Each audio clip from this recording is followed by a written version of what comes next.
Hello guys, welcome back to our channel review chit chat. ఈ రోజు నేను చెప్పే మూవీ రివ్యూ అంటే భరతనాట్యం మూవీ అనేది ఆహాలు అయితే స్ట్రీమ్ అయితే జరుగుతుంది. మూవీ చూసాక నాకేమనిపించింది ఇన్ డెప్త్ రివ్యూలో డిస్కస్ చేద్దాం కనుక. కానీ మన ఛానల్ అంతకన్నా ముందు చట్నీ సాంబార్ వెబ్ సిరీస్ అయితే వచ్చేసింది. కావాలంటే ఒకసారి చెక్అవుట్ చేయండి. కామెంట్ సెక్షన్ డిస్క్రిప్షన్ లో పిన్ చేసి అయితే ఉంటుంది. మన ఛానల్ కొత్తగా వస్తే మాత్రం ఒక 3-4 వీడియోస్ చూసి నచ్చితే మాత్రం కన్ఫర్మ్ వెళ్ళి సబ్స్క్రైబ్ చేసుకుని, అలాగే comment section description Instagram link అయితే ఉంటుంది, అది కూడా ఒకసారి చెక్అవుట్ చేసి నచ్చితే మాత్రం కన్ఫర్మ్ వెళ్ళి ఫాలో కొట్టండి.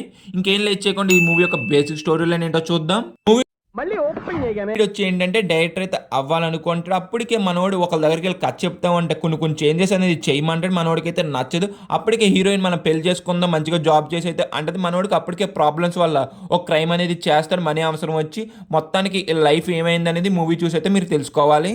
ఫైనల్గా మూవీ చూసాక నాకేమనిపించింది అంటే మాత్రం మూవీ బావా అబ్బే ఒక దండం అయితే పెట్టేయచ్చు. అస్సలు బాగాలేదు సినిమా, నాకైతే నచ్చలేదు అబ్బా మూవీ అనేది. మూవీ టీం అనేది ఎడిట్ చేసుకున్నప్పుడు అసలు మూవీ నేను చూసిందా చూడలేదా, సీన్ టు సీన్ సంబంధం లేకుండా ఎలా పడితే అలా తీసేశారు అంతే మూవీని.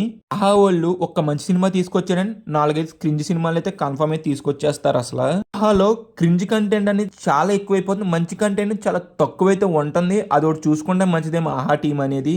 మూవీ యొక్క జానర్ వచ్చి ఏంటంటే క్రైమ్ కామెడీ. మూవీ చూసినంత సేపు కూడా నాకు ఎక్కడ క్రైమ్ కామెడీ మూవీ చూసినట్టయితే ఎక్కడ కూడా అనిపించేది. సపోజ్ మీరు మూవీ చూస్తుంటే మీకేమనిపించిందో కింద అయితే కామెంట్ చేయండి.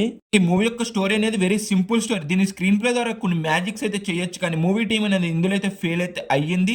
ఎక్కడ కూడా మన ఎంగేజింగ్ సీన్స్ లేకుండా చాలా స్లో నెరేషన్స్ తో అయితే అనిపిస్తుంది మూవీ చూసినంత సేపు కూడాను. మూవీ యొక్క జానర్ ఏంటంటే క్రైమ్ కామెడీ. మూవీలో క్రైమ్ ఎలాగున్నా కానీ కామెడీ అయినా వర్కౌట్ అయినా మనం అయితే ఎంజాయ్ అయితే చేయొచ్చు, కానీ మూవీలో కామెడీ అనేది అసలు ఎక్కడ కూడా వర్కౌట్ అయితే అవ్వలేదు. ఉన్నా కూడా చూడు బాబు సార్, నువ్వు కామెడీ బాగా చేస్తున్నావు. Thank you sir. కానీ అది మాత్రం సరిపోదు. నవ్వి తెప్పించేలాగా ఉండదు, ఏదో క్రింజ్ కామెడీ ఉన్నట్టే ఉంటది. ఫస్ట్ హాఫ్ అనేది ఏదో పైన అలాగే వెళ్ళిపోద్ది, కానీ సెకండ్ హాఫ్ అనేది తర్వాత సీన్స్ తో ఏం జరుగుతుందో గెస్ అయితే చేయొచ్చు. మళ్ళీ క్రైమ్ సీన్స్ తో మంచి కామెడీ అయితే జనరేట్ చేయొచ్చు, కానీ కామెడీ కూడా జనరేట్ అయితే చేయలేకపోయారు.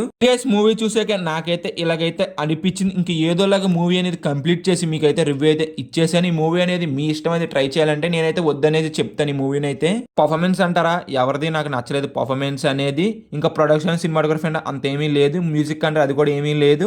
ఓవరాల్ మేము ఇచ్చే రేటింగ్ ఎంత అంటే 1/5. వీడియో నచ్చితే మాత్రం లైక్ చేసి షేర్ చేసి సబ్స్క్రైబ్ చేసి, అలాగే కామెంట్ సెక్షన్ లో ఇన్స్టాగ్రామ్ లింక్ అది కూడా నచ్చితే ఫాలో అవ్వండి. బై గైస్, ఇందా నెక్స్ట్ వీడియో. జై హింద్.